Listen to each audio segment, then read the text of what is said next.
です。久しぶりにペーストのやつとココナッツミルクで作ってみました。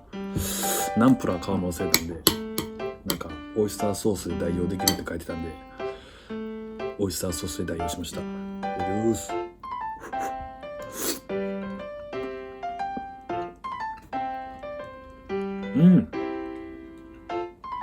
うまい。短い時間でこれだけのクオリティのものができるんやからめちゃめちゃ便利です。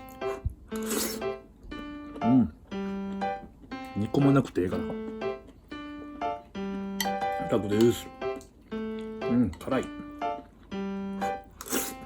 うまい。最高です。